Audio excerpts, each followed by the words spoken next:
ఎంత దేశ సంస్కరణ కోసం ఎంతమంది పుట్టినా, అందరినీ ఉద్ధరించాలని ఎంతమంది ప్రాణత్యాగాలు చేసినా, ఏమి చేసినా కులం అనే మత్తులోంచి పొరపాటును కూడా ఎవరు బయటపడతారు.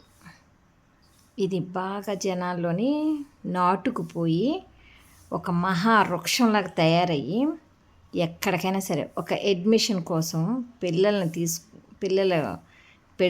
తీసుకొని వెళ్తే ఫస్ట్ అడుగుతుంది ఏంటో తెలుసా, మీ పేరు పక్కన ఉన్న అది చెప్పండి, మీ పేరు పక్కన ఉన్న అది చెప్పండి అని.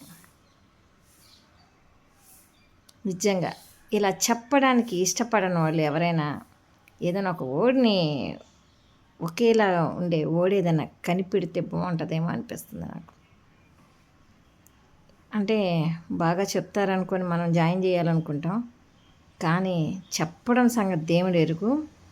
ఈ కులాల గురించి బాగా మనుషుల బుర్రలోని బాగా వెళ్ళిపోయింది. ఆ కులం అయితేనే అనేది ఉంది చూసారా, తీసుకోలేకపోతున్నాం. ఎప్పటికి మారుతారు వీళ్ళంతా.